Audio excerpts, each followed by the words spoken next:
رب العالمين والصلاة والسلام على سيد الأنبياء والمرسلين وعلى آله وأصحابه أجمعين أما بعد. سورۃ الفاتحہ کی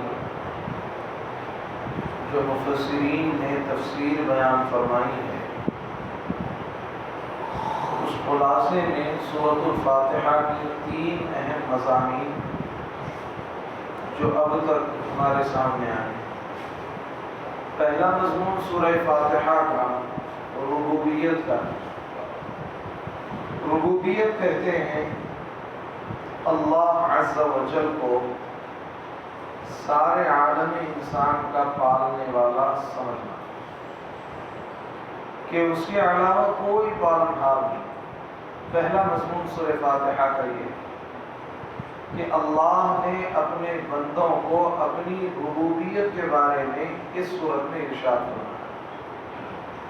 دوسرا مضمون سورہ فاتحہ میں جو بیان کیا گیا وہ یہ ہے کہ مستحق عبادت ہونا. اللہ ہی وہ ذات ہے جو مستحق عبادت ہے، اس کے علاوہ کوئی ذات نہیں جس کو پوجا جائے، جس کی عبادت کی جائے. اس مضمون کو سورہ فاتحہ میں ذکر کرنا. اور تیسرا مضمون جو سب سے آخری اور اہم مضمون ہے، اس مضمون کو ذکر فرمایا کہ اپنے رب سے صراط مستقیم کی دعا مانگنا. ان 3 مضامین پر سورہ فاتحہ مشتمل ہے. پہلی آیت الحمدللہ رب العالمین، اللہ رب العزت نے اپنی ربوبیت کا اظہار فرمایا کہ تمام تعریفیں اس اللہ عز و جل کے لیے جو سارے عالموں کا پالنے والا ہے، رب ہے. ربوبیت کا اظہار فرمایا. دوسری آیت میں فرمایا الرحمن الرحیم، جو بڑا مہربان ہے، نہایت رحم والا. وہ رب ہی ہو سکتا ہے جو مہربانی بھی فرمائے اور رحم بھی کرے. باپ اپنی اولاد کی بڑی سے بڑی غلطی کو معاف فرماتا ہے. صرف معاف ہی نہیں فرماتا، اس کے اوپر مہربان بھی ہوتا ہے. غلطی تو ہو گئی، اولاد تو میری ہی ہے، یہ سمجھ کر اللہ عز و جل سب سے بڑا مہربان اور نہایت رحم والا ہے. اپنی مخلوق کو سب سے زیادہ معاف کرنے والا اور اپنی مخلوق پر مہربانی فرمانے والا. اور تیسری آیت میں فرمایا مالک یوم الدین. یہاں پر بھی اللہ عز و جل نے اپنی ربوبیت کا، اپنی بڑائی کا اظہار فرمایا کہ روز جزا کا وہ اللہ ہی مالک ہے، اس کے علاوہ کوئی مالک نہیں. اس کے بعد دوسرا مضمون شروع ہوتا ہے ایاک نعبد و ایاک نستعین. اب جب پالنے والی ذات اللہ کی ہے، مہربانی کرنے والی ذات اللہ کی ہے، رحم کرنے والی ذات اللہ کی ہے، روز جزا کا مالک بننے والی ذات اللہ کی ہے، تو پھر عبادت کس کی ہونی چاہیے؟ مستحق عبادت اللہ ہی. اور ہم کو مدد کس سے مانگنی چاہیے؟ اللہ ہی. تو اس دوسرے مضمون کو اللہ تبارک و تعالیٰ نے چوتھی آیت میں ارشاد فرمایا ایاک نعبد و ایاک نستعین. بندوں کو یہ درس دیا کہ تم کو جب بھی کسی چیز کی مدد کی ضرورت پڑے تو صرف اور صرف اللہ کے حضور مدد کو مانگو. اور جب بھی کبھی تمہارے عبادت کا وقت آئے تو صرف اور صرف توجہ اور دھیان اللہ کی ذات پر رکھو اور اس کی عبادت میں کسی کو شریک نہ ٹھہراؤ. نہ نبی کو، نہ ولی کو، نہ کسی بزرگ کو، نہ کسی عالم کو، نہ کسی اور کو. خالق اور مخلوق کے درمیان میں جب کوئی دوسری چیز حائل ہو جاتی ہے، اللہ اور بندے کے درمیان میں جب کوئی دوسری چیز داخل ہو جاتی ہے عبادت کے وقت میں، تو وہ شرک ہو جاتا ہے. اور اللہ پسند نہیں فرماتے کہ اس کی ذات میں اور اس کی صفات میں کوئی بندہ کسی اور کو داخل فرمائے، شرک کرے. اسی لیے قرآن مجید میں آگے آئے گا، اللہ فرماتا ہے کہ ان الشرک لظلم عظیم. حضرت لقمان علیہ السلام جب اپنے بیٹے کو نصیحت فرما رہے تھے تو ان نصیحتوں میں سب سے بڑی نصیحت یہ فرمائی کہ بیٹا کبھی شرک مت کرنا. لا تشرک باللہ، اللہ کے ساتھ کبھی کسی کو شریک نہ ٹھہرانا، نہ اس کی ذات میں نہ اس کی صفات میں. اللہ کی ذات کیا ہے؟ اللہ کی ذات وہ ہے جو سارے عالموں کے اوپر نظر رکھے، کوئی اس کو نہ دیکھے. اللہ کی ذات کیا ہے؟ سارے عالموں کو پالے، کھانا کھلائے، پانی پلائے اور وہ خود کھانے پینے سے پاک رہے۔ اللہ وہ ذات ہے کہ جس کی ذات ایسی ہے کہ وہ ساری دنیا کے انسانوں کو پیدا فرمائے اور خود لم یلد ولم یولد، نہ کسی سے پیدا ہونا اس سے کوئی پیدا ہو، وہ اللہ کی ذات ہے۔ اور اس ذات میں کسی کو شریک ٹھہرانا یہ شرک کہلاتا ہے۔ اور پھر صفات کسے کہتے ہیں؟ اللہ کی صفت ہے کہ اللہ کے یہاں علم ہے، یہ اللہ علم اللہ کی صفات میں سے ایک صفت ہے۔ اسی طرح سے جتنی اللہ رب العزت نے صفات گنوائی ہیں قرآن مجید میں آگے آئے گا، ان صفات میں بھی ہم کسی کو شریک نہیں کرا کر سکتے۔ اگر ہم نے ذات اور صفات میں کسی کو شریک ٹھہرایا تو یاد رکھیں کہ اس شرک کے گناہ کو اللہ فرماتا ہے کہ یہ تم نے شرک کر کے اپنی جانوں پر ظلم کیا۔ شرک کرنے والا یہ سمجھتا ہوگا کہ میں نے اللہ کی شان میں گستاخی کی، میں نے اللہ رب العزت کی بے حرمتی کی۔ اللہ فرماتا ہے کہ شرک کرنے والا کسی کا کوئی نقصان نہیں کرتا، اپنی جانوں پر اس نے ظلم کیا۔ اس شرک کی وجہ سے وہ اپنی جان کو جہنم میں لے جائے گا اور جہنم میں دوزخ کے عذاب میں جلتا رہے گا۔ تو شرک کی وجہ سے انسان اپنی جانوں پر ظلم کرتا ہے۔ تو اس چوتھی آیت میں جو دوسرے مضمون کو اللہ نے ذکر فرمایا کہ اگر تمہارے نزدیک عبادت اور مدد کی ضرورت پیش آئے تو اسی ذات وحدہ لا شریک سے مدد طلب کرو اور اسی کی عبادت کرو، اس کے علاوہ کسی اور کی عبادت نہیں کرو۔ تو یہ دوسرا مضمون تھا جو سورہ فاتحہ میں ہم کو سبق کے طور پر ملا۔ اور تیسرا مضمون سورہ فاتحہ کا یہ ہے کہ اللہ عز و جل نے اپنے بندوں کو اس سے مانگنے کا طریقہ سکھایا۔ جو آدمی جتنا بڑا ہوتا ہے مانگنے والا اس کی بڑائی کے حساب سے اس سے مانگتا ہے۔ ایک آدمی مرسڈیز سے اترا تو فقیر یہ سمجھتا ہے کہ یہاں سے مجھے روپے کی بھیک نہیں ملے گی، کم سے کم 10 روپے تو ملیں گے۔ ایک آدمی پلین سے آیا تو مانگنے والا یہ سمجھتا ہے کہ یہاں سے 10 روپے نہیں، کم سے کم $10 ملیں گے۔ اس طرح سے جب فقیر ہوتا ہے مانگنے والے کو اس کی حیثیت کے مطابق مانگتا ہے، تو اللہ عز و جل سے جب مانگنے کا وقت آئے تو اس کی حیثیت کے مطابق مانگنا چاہیے۔ اور اللہ نے خود مانگنے کا طریقہ سکھایا۔ کیا مانگو؟ اہدنا الصراط المستقیم۔ یہ سب سے بڑی کامیابی ہے کہ اس سے بڑی کامیابی تم کو نہ دنیا میں ملے گی نہ آخرت میں ملے گی کہ تم سیدھے راستے پر چلنے کی اللہ عز و جل سے دعا مانگو۔ یہ مانگنے کا طریقہ اللہ رب العزت نے اس سورہ فاتحہ کے تیسرے مضمون میں ارشاد فرمایا۔ 3 ہی مضمون ہیں سورہ فاتحہ کے۔ پہلا مضمون ہے ربوبیت، اللہ اپنے رب ہونے کا، اپنے سب سے بڑے ہونے کا ثبوت اس میں اللہ تبارک و تعالیٰ نے پیش فرمایا۔ اور یہ درس ملتا ہے اپنے بندوں کو، پہلا سبق ملتا ہے کہ اللہ کے علاوہ کوئی پالنہار نہیں۔ اور دوسرا درس کیا ملتا ہے کہ جب بھی ہمیں عبادت کی ضرورت پیش آئے اور جب بھی ہم عبادت کے وقت میں عبادت کریں تو خالص اللہ کی عبادت کریں، اس کی ذات میں کسی کو شریک نہ ٹھہرائیں، اس کی صفات میں کسی کو شریک نہ ٹھہرائیں۔ اور جب بھی مدد کی ضرورت پیش آئے خالص اللہ سے مدد مانگے، غیر اللہ سے مدد نہ مانگے۔ یہی مضمون دوسرا جس میں اللہ تبارک و تعالیٰ نے اپنے بندوں کو تعلیم دی۔ سورہ فاتحہ پورے قرآن مجید کا خلاصہ ہے۔ پورے قرآن مجید میں اللہ رب العزت نے یہی 3 باتیں بتلائی۔ ایک، اپنی ربوبیت کا اظہار فرمایا کہ اس کے علاوہ کوئی پالنہار نہیں۔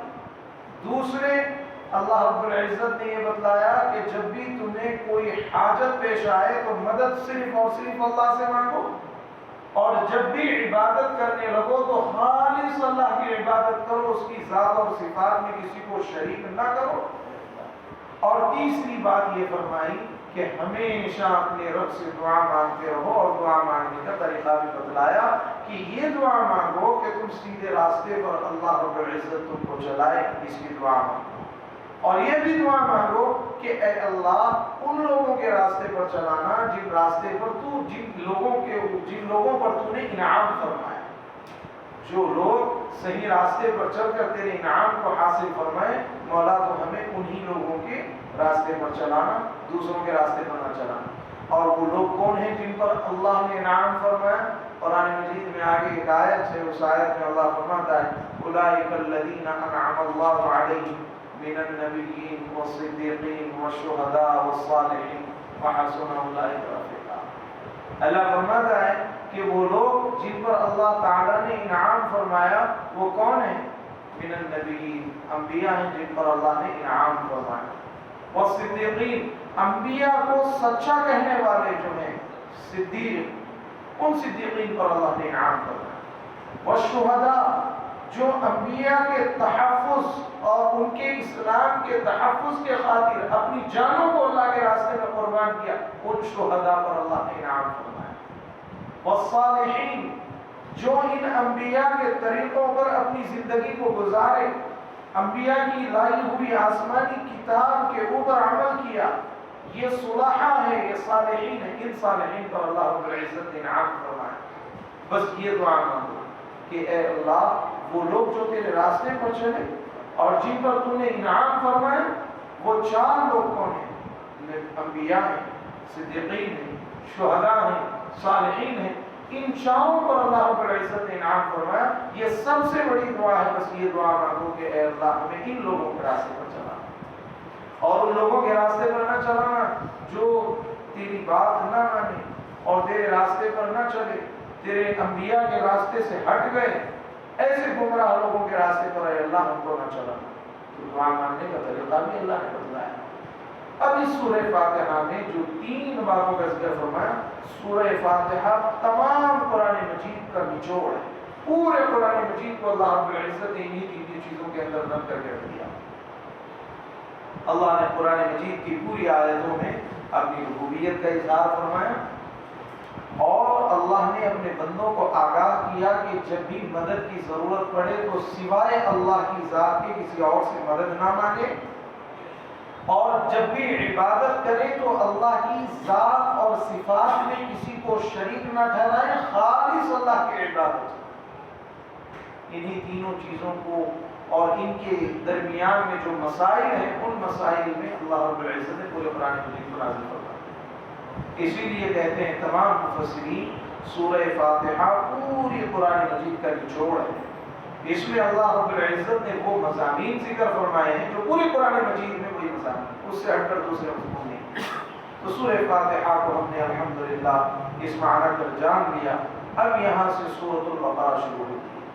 قرآن مجید کی ترتیب کے اعتبار سے دوسری سورت ہے سورۃ البقرہ، اور اس سورت میں 287 یا 86 آیت، 287 اگر بسم اللہ کو ملائیں، اگر بسم اللہ کو چھوڑ دیں تو 286 آیت ہے، 286 اس میں آیات ہیں۔ اور اس سورت کو یہ اعزاز حاصل ہے کہ یہ سورت قرآن مجید کی سب سے بڑی سورت ہے، اور یہ سورت مدنی ہے۔ اس سورت میں کئی آیتیں ایسی ہیں جو مکہ میں نازل ہوئی لیکن پھر بھی وہ مدنی کہلائی جاتی ہیں، کیونکہ میں نے پہلے کہا تھا کہ ہجرت سے پہلے جتنی وحی نازل ہوئی ہے ان تمام وحی کی آیات کو ہم مکی کہتے ہیں، اور ہجرت کے بعد جتنی آیات نازل ہوئی وہ ساری کی ساری مدنی کہلاتی ہیں۔ یہ مفسرین کا ایک مفصل بیان ہے اس میں۔ تو اب سورۃ البقرہ کو ایک اعزاز یہ بھی حاصل ہے کہ اس میں ایک آیت ہے 281 والی آیت۔ اس آیت کو اللہ تبارک و تعالی نے نبوت کی 10ویں سال میں نازل فرمایا، اور یہ قرآن مجید کی سب سے آخری آیت ہے۔ قرآن مجید سب سے پہلی آیت ہے جو نازل ہوئی وہ 30ویں پارے میں ہے، لاسٹ پارے میں، اور جو سب سے اخیر میں آیت نازل ہوئی وہ اس سورت میں، دوسری سورت میں۔ تو ترتیب کے اعتبار سے قرآن مجید جو نازل ہوا اس کی ترتیب اور ہے، اور قرآن مجید کو جو رکھا گیا، اس کو جمع کیا گیا، اس کی ترتیب ہے۔ اب قرآن مجید کے نزول بھی اللہ کی جانب سے ہے اور اس کی ترتیب بھی اللہ کی جانب سے۔ ایسا نہیں کہ اس کی ترتیب صحابی کی طرف سے کر دی گئی ہو یا نبی کی طرف سے کر دی گئی ہو، اللہ عز و جل نے اسی وحی کے ذریعے قرآن مجید کو مرتب کیا، ترتیب بار جمع کیا۔ تو پہلی سورت سورۃ الفاتحہ ہے جس میں اللہ رب العزت نے وہ مضمون بیان فرمائے جن مضمون پر سارا قرآن مجید محیط ہے۔ سارے قرآن مجید میں وہی مضامین ہے اور دوسرا مضمون نہیں. اور سورۃ البقرہ جو مدنی ہے اس میں 40 رکوع ہیں، 40 رکوع ہیں، 286 آیات ہیں.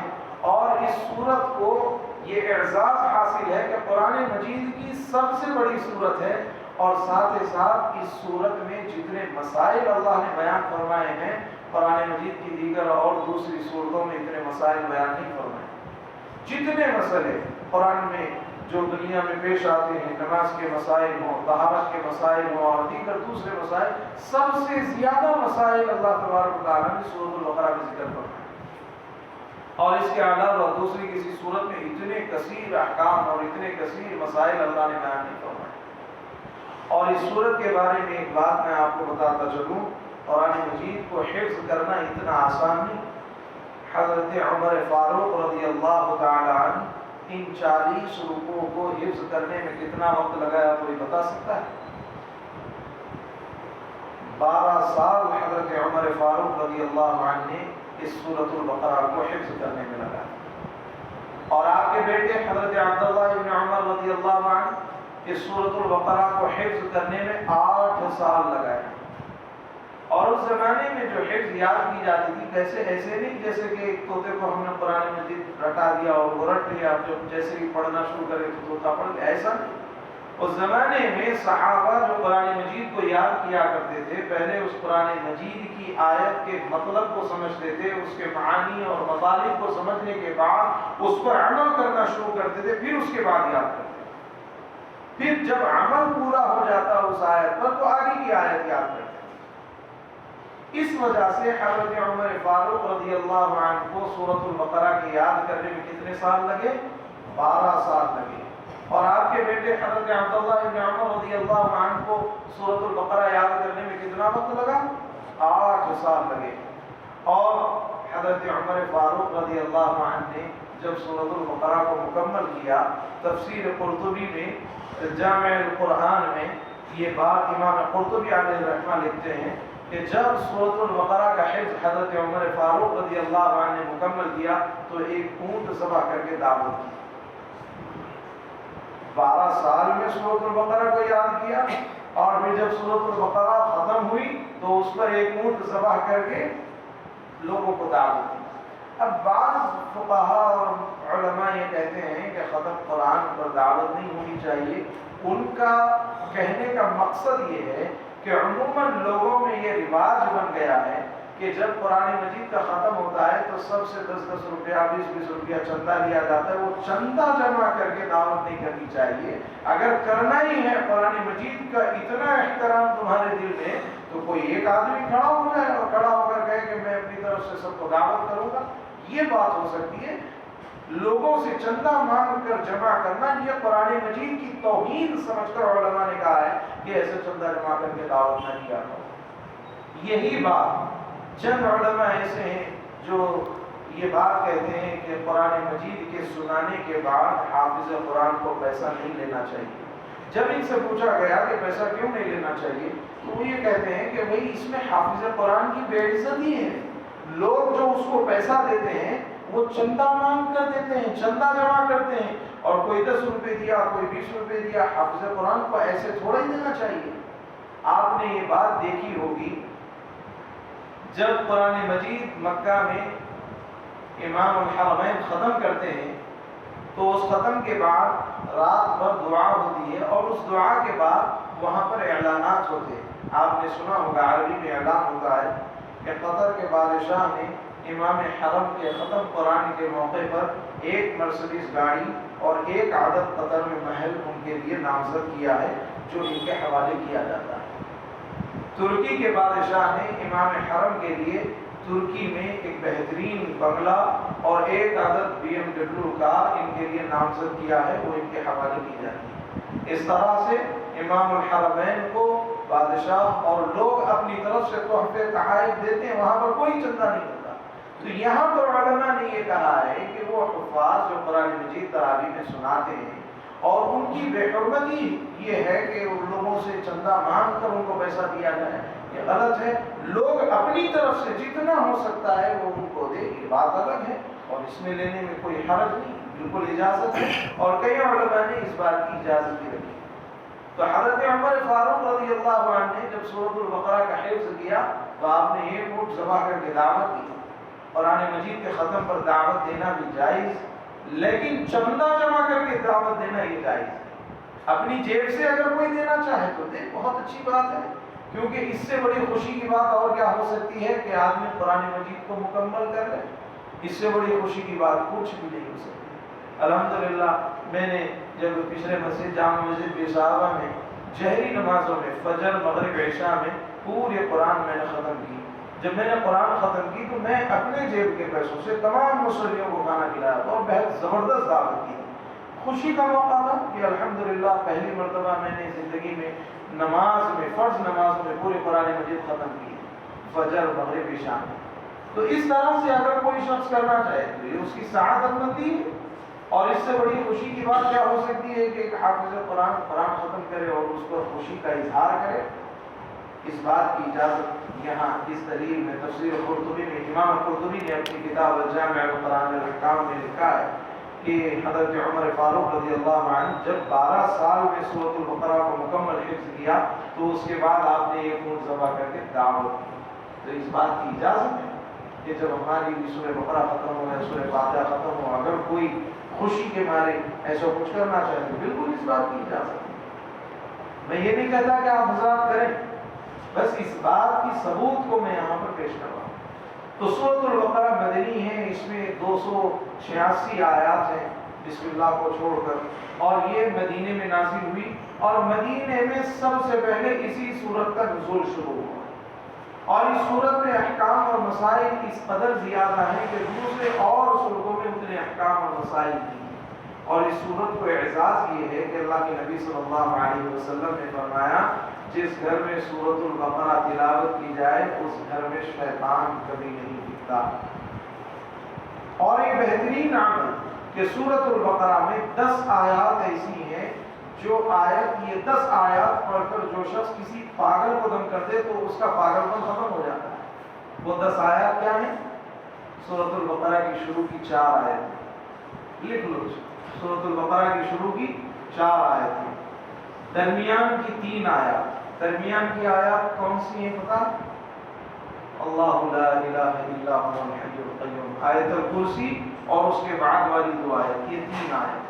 آیت الکرسی کو بعض علماء نے لکھا ہے کہ وہ خالدون تک ہے، یعنی پوری 3 آیت کو آیت الکرسی کہتے ہیں، لیکن جمہور علماء لکھتے ہیں کہ آیت الکرسی ایک ہی آیت ہے۔ لیکن یہاں پر اس حدیث میں اللہ کے نبی صلی اللہ علیہ وسلم فرماتے ہیں کہ جو شخص یہ 10 آیات پڑھ کر کسی پاگل کو دم کر دے تو اس کا پاگل پن ختم ہو جاتا ہے۔ ان 10 آیتوں میں پہلی آیت کیا ہے؟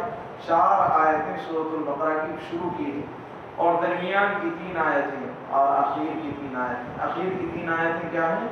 للہ ما فی السماوات و ما فی الارض وَإِن تُبْدُوا مَا فِي أَنفُسِكُمْ وَتُخْفُوهُ يُحَاسِبْكُم بِاللَّهِ۔ جو شخص یہ 10 آیات پڑھ کر کسی مجنون اور پاگل کو دم کر دے تو حدیث میں صحابہ فرماتے ہیں کہ اس کا پاگل پن اللہ تبارک و تعالیٰ دور فرما دیتا ہے۔ اور بہت ساری اس سورۃ البقرہ کی فضیلتیں بیان فرمائی، احادیث بہت زیادہ ہیں جو انشاءاللہ آہستہ آہستہ ہمارے سامنے آیت کے موقع پر انشاءاللہ آتی ہیں۔ اللہ تبارک و تعالیٰ نے جب سورۃ البقرہ کو نازل کرنا شروع کیا تو ایک مرتبہ کی وحی کے ساتھ 70 فرشتے نازل ہوتے تھے۔ کیوں؟ اعزاز میں کہ وہ رب ذوالجلال کا قرآن مجید نازل ہو رہا ہے۔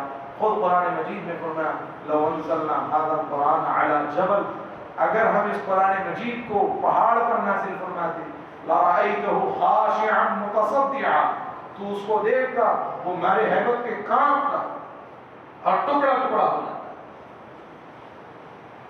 من خشیت اللہ، اللہ کے خوف سے، اللہ کے ڈر سے وہ اپنی زمین سے ہل جاتا، اپنے آپ کو ختم کر دیتا۔ اور ایسے قرآن مجید کو جب اللہ نے نازل فرمانا شروع کیا تو اس قرآن مجید کے ساتھ 1-2 فرشتے نہیں بلکہ 70 فرشتے، اور بعض مفسرین کی تفسیر کے مطابق 80 فرشتے نازل ہوتے تھے ایک آیت۔ یہ قرآن مجید کی سورۃ البقرہ کو اعزاز حاصل ہے کہ کہ ہر آیت کے نزول کے وقت میں 70 فرشتے نازل ہوتے ہیں یا 80 فرشتے نازل ہوتے ہیں۔ یہ سورۃ البقرہ کا اور ایک اعزاز ہے، اور اس میں 40 رکوع ہیں۔ ان 40 رکوع میں اللہ تبارک و تعالیٰ نے سب سے زیادہ احکام اور سب سے زیادہ مسائل ذکر فرمائے، اور آگے آئے گا کہ طہارت کے مسائل اسی سورۃ البقرہ میں، اور باقی کے مسائل اسی سورۃ البقرہ میں، نماز کے مسائل اسی سورۃ البقرہ میں، اور جو سب سے آخری والی آیت نازل ہوئی ہے وَاتَّقُوا يَوْمًا تُرْجَعُونَ فِيهِ إِلَى اللَّهِ ثُمَّ تُوَفَّى كُلُّ نَفْسٍ مَا كَسَبَتْ وَهُمْ لَا يُظْلَمُونَ۔ سب سے پہلی وحی جو نازل ہوئی وہ سب جانتے ہیں، اقرأ بِاسْمِ رَبِّكَ الَّذِي خَلَقَ۔ سب سے اخیر میں جو وحی نازل ہوئی ہے اس آیت کو بھی یاد کر لو، وہ سورۃ البقرہ کی آیت نمبر 281 ہے، 281، اور وہ آیت ہے وَاتَّقُوا يَوْمًا تُرْجَعُونَ فِيهِ إِلَى اللَّهِ ثُمَّ تُوَفَّى كُلُّ نَفْسٍ مَا كَسَبَتْ وَهُمْ لَا يُظْلَمُونَ۔ نبوت ملنے کے 10ویں برس پر یہ آیت نازل ہوئی، اور یہاں پر قرآن مجید کا نزول کا سلسلہ ختم ہوا، وحی کے آنے کا سلسلہ بند ہوا۔ اس کے بعد 90 دن یا 100 دن کے قریب اللہ کے نبی صلی اللہ علیہ وسلم کا حیات میں، اس کے بعد آپ کا وصال ہو گیا، آپ کی وفات ہو گئی۔ نبی پاک صلی اللہ علیہ وسلم نے قرآن مجید اور جتنی وحی نازل ہوئی ہے من بہو صحابہ اکرام رضوان اللہ تعالی علیہم اجمعین کو سکھا دی، اور آپ صحابہ اکرام رضوان اللہ علیہم اجمعین نے اس کی حفاظت فرمائی، اور حفاظت فرما کر ہمارے پاس تک اس وحی کو جو اللہ کے نبی صلی اللہ علیہ وسلم پر نازل ہوئی اس قرآن مجید کو ہمارے پاس تک پیش فرمایا۔ اور یہ قرآن مجید انشاءاللہ قیامت تک زیر و زبر کے تردد و تبدل کے بغیر اللہ رب العزت اس کی حفاظت فرمائے اور محفوظ رہے گا۔ تو انشاءاللہ سورۃ البقرہ کے نام اور اس کے تعداد آیات اور اس کا نزول کب نزول ہوا، اس کا زمانہ کیا تھا، اور 80 یا 90 دن کے بعد نبی پاک صلی اللہ علیہ وسلم کا جو وصال ہوا وہ واقعہ، اور پھر اس کی فضیلت کیا ہے، ان فضیلت میں انشاءاللہ آئندہ جمعہ آپ حضرات کے سامنے تفصیلی گفتگو ہوگی۔ بس اس بات کا خیال رکھیں، جو بات ہم یہاں پر درس میں سنیں اس بات کو ہم اپنے پاس محفوظ رکھنے کی فکر اور کوشش کریں۔ بات محفوظ کب ہوتی ہے؟ جب ہم یہاں پر سنتے ہیں اور پھر اس کو جا کر لوگوں کو سناتے ہیں تو اللہ رب العزت ان باتوں کو محفوظ فرماتا ہے۔ یہ درس ہم ضرور یاد رکھیں۔ سورۃ الفاتحہ میں ہم نے 3 قسم کے مضمون سیکھے ہیں۔ پہلا مضمون کیا ہے؟ اللہ اپنی ربوبیت کا اظہار فرماتا ہے کہ اس کے علاوہ کوئی پالنہار نہیں۔ دوسرا مضمون یہ ہے کہ وہی مستحق عبادت ہے اور اس کی عبادت خالص کرنی چاہیے بغیر شرک کے، نہ اس کی ذات میں شریک ٹھہرائیں نہ اس کی صفات میں شریک ٹھہرائیں۔ اور تیسرا مضمون یہ ہے کہ اللہ سے ہمیشہ یہی سب سے بڑی دعا ہے جو ہمیں ماننی چاہیے کہ اہدنا الصراط المستقیم، ہے اللہ صراط مستقیم پر چلا، ان لوگوں کے راستے پر چلا جن لوگوں پر تو نے انعام فرمایا ہے، اور انہی لوگوں میں ہمارے کو داخل اور شامل فرما۔ بس یہ 3 مضمون کا سبق ہم نے سورۃ الفاتحہ میں سیکھا، اور انشاءاللہ سورۃ البقرہ کی آئندہ جمعہ انشاءاللہ تفصیل آئے گی۔ اللہ تبارک و تعالیٰ ہم تمام کو کہنے اور سننے سے زیادہ عمل کی توفیق سے نوازے۔ سبحان اللہ و بحمدہ۔